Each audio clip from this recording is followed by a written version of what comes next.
Canada's Foreign Affairs Minister and the envoy who secured the release of an imprisoned Presbyterian minister have both held talks over the last few days with senior North Korean officials about the deteriorating international situation. Chrystia Freeland said Friday that she met with Ri Yong-ho, her counterpart from Pyongyang, during a meeting of Asian-Pacific foreign ministers last weekend in Manila. It was not a formal meeting, only a brief exchange on the sidelines. It was followed by a longer midweek discussion in the North Korean capital between that country's foreign ministry officials and the head of the Canadian delegation sent to secure the release of Toronto Presbyterian minister Rev.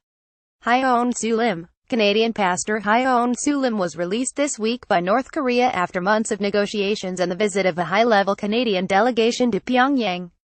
Associated Press. Precisely what Daniel Jean said in his capacity as special envoy remains unclear, but Freeland said Canadian officials have been working hard to make sure the regime of Kim Jong-un understands that it must get off this path which is so destructive for North Korea and for the world.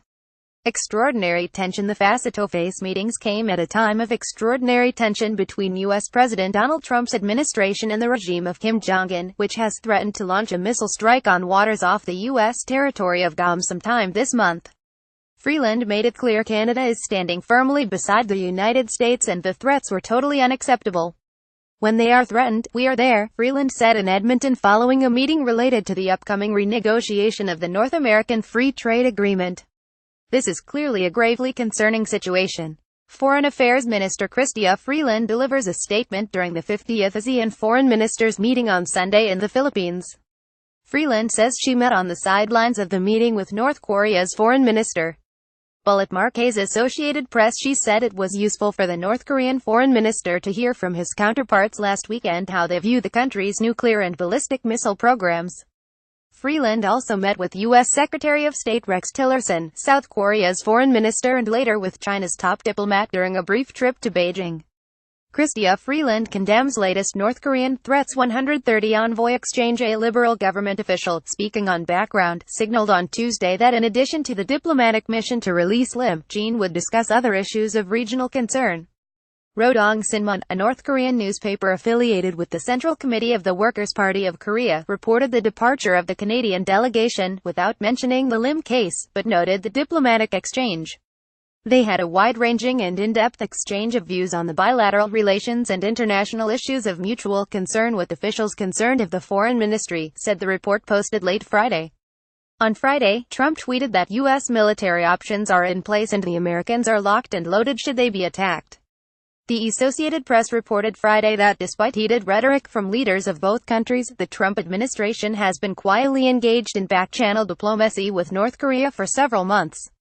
Getty Images. At the same time, the Associated Press reported the Trump administration has been quietly engaged in back-channel diplomacy with North Korea for several months. The contacts have occurred regularly between Joseph Yun, the U.S. envoy for North Korea policy, and Pak Song-il, a senior North Korean diplomat at the country's UN mission, according to U.S. officials and others briefed on the process.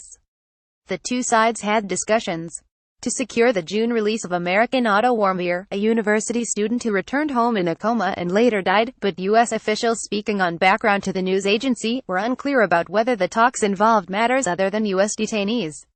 Canada used a similar forum at the UN to discuss the release of Lim, a source with knowledge of the negotiations told CBC News.